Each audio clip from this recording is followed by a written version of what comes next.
Telangana high court के 4 नए additional जजेस ने हलफ ले लिया। अदालत के अहाते में जजेस, वकला और ओहदेदारों की मौजूदगी में जुमेरात की सुबह मुनाकिदा एक सादा तकरीब में चीफ जस्टिस अपरेश कुमार सिंह ने उन नए एडिशनल जजेस को हलफ दिलाया। उनको जजेस बनाने के सिलसिले में सुप्रीम कोर्ट कॉलेजियम की सिफारिश को मरकजी हुकूमत ने मंजूरी दी थी और सदर जमहूरिया द्रौपदी मुर्मू ने अहकाम जारी किए थे। जिसके बाद आज जजेस के तौर पर गौस मीरा मोहिउद्दीन, प्रवीण कुमार, चलपति राव और वी रामकृष्णा रेड्डी ने हलफ लिया। उन 4 नए एडिशनल जजेस की हलफबरदारी के बाद तेलंगाना हाईकोर्ट के जजेस की तादाद बढ़कर 30 हो गई है। रियासती हाईकोर्ट के 42 जजेस के मुंजमिला मौजूदा तौर पर 26 जजेस खिदमात अंजाम दे रहे हैं।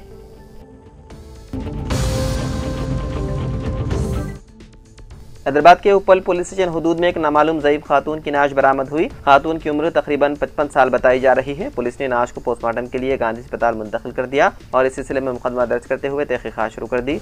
उपल पुलिस स्टेशन के ASI वेंकट रेड्डी ने आवाम से अपील की है कि अगर कोई इस खातून को पहचानता हो या उसके बारे में कोई मालूमात रखता हो तो फौरन पुलिस से राबता करें।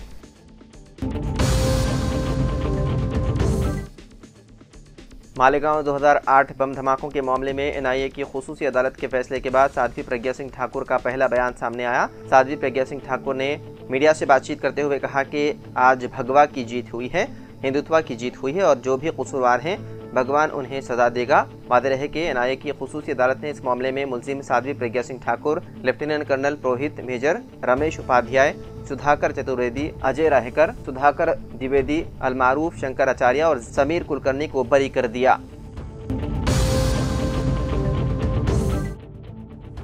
वहीं रुकन पार्लियामेंट हैदराबाद बैरिस्टर ओवैसी ने मालेगांव बम धमाका केस के फैसले पर शदीद रद्द-ए-अमल का इजहार करते हुए कहा कि इस हमले में 6 नवादी शहीद और दर्जनों जख्मी हो गए मगर तमाम मुलजिमीन को बरी कर दिया गया। ये मजहब की बुनियाद पर दहशतगर्दी थी लेकिन जानबूझकर नाक़िस तहकीकात की गई। बैरिस्टर ओवैसी ने कहा कि साबिक प्रोसिक्यूटर ने खुद एतराफ़ किया था कि NIA ने मुलजिमीन के साथ नरमी बरतने को कहा।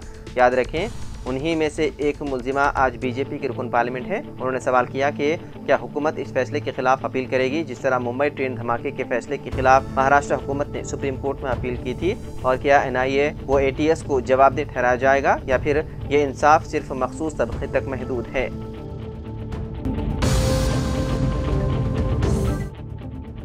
हैदराबाद के मदाफात से चीते को पकड़ लिया गया। मुख्तलिफ इलाकों गड्डीपेट, मोइनाबाद और शेखपेट मंडल में अवाम को कई दिनों से ये चीता खौफजदा कर रहा था जो आखिरकार महकमा जंगलात के जाल में फंस गया।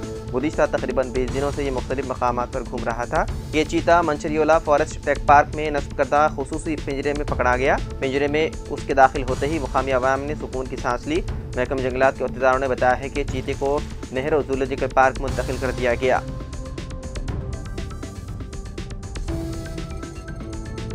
सुप्रीम कोर्ट ने जुमेरात को तेलंगाना हाई कोर्ट की डिवीजन बेंच के फैसले को मंसूख करते हुए हुक्म दिया है कि कांग्रेस में शामिल होने वाले BRS के 10 MLAs को नाअहली से मुतालिक दरख्वास्तों पर स्पीकर 3 माह के अंदर फैसला करें। ये दरख्वास्तें BRS कायदीन KTR, P Kaushik Reddy और KP विवेकानंद ने दायर की थी जिनमें असेंबली स्पीकर से नाअहली के दरख्वास्तों पर कार्रवाई की अपील की गई थी। चीफ जस्टिस BR गवाई ने कहा कि सियासी वफादारी बदलने के वाक़यात जमहूरियत के लिए खतरा है और स्पीकर जब 10वीं शेड्यूल के तहत फैसला करते हैं तो वो आईनी तहफ़्फ़ुज़ के हामिल नहीं होते बल्कि एक ट्रिब्यूनल की हैसियत से काम करते हैं जिसके फैसले अदालती जांच के दायरे में आते हैं।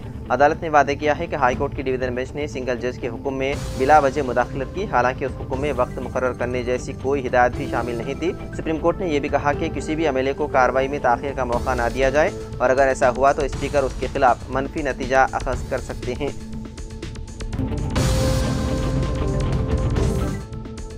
निज़ाम दौर के तारीखी नामपल्ली रेलवे स्टेशन की अज़मती रफ्ता बहाल करने के इक़दाम का आगाज़ हो गया है। सिकंदराबाद की तर्ज पर बैनुल-अक़वामी मियार के मुताबिक जदीद सहूलियात के साथ नामपल्ली रेलवे स्टेशन को तरक्की दी जा रही है। साउथ सेंट्रल रेलवे को अहदेदारों ने बताया है कि हैदराबाद की सकाफत का तहफ़्फ़ुज़ करने के लिए नामपल्ली रेलवे स्टेशन को तरक्की दी जा रही है। अमृत भारत स्कीम के तहत रेलवे स्टेशन की अज़मती रफ्ता को बहाल करने के लिए 327 करोड़ रुपये अखराजात तख़मीना के साथ कामों का आगाज़ किया गया है।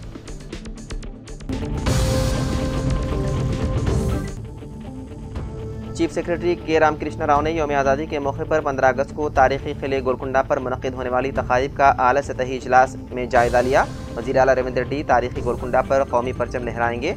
अगला दिन सुबह में वो शहीद फौजियों की यादगार पहुँचकर खिराज पेश करेंगे। चीफ सेक्रेटरी ने सेक्रेटेरिएट में आला अहदेदारों के साथ यौम आज़ादी तक़ारीब के इंतज़ामात का जायज़ा लिया। चीफ सेक्रेटरी ने तमाम सरकारी महकमेजात को हिदायत दी कि वो बाहमी तालमेल के जरिए मौसर इंतजाम को यकीनी बनाएं। यौम आज़ादी तकारीब शाया निशान अंदाज में और मुकम्मल मनसूबाबंदी के साथ मुनक़िद की जाएंगी। चीफ सेक्रेटरी ने महकमे पुलिस को हिदायत दी है कि तफसीली ट्रैफिक रूट मैप तैयार करें ताकि तारीखी गोलकुंडे किले के अतराफ अहम शख्सियतों और मद्दूईन के अलावा आवाम के लिए पार्किंग और ट्रैफिक के बेहतर बहाव के इंतजाम किए जा सकें।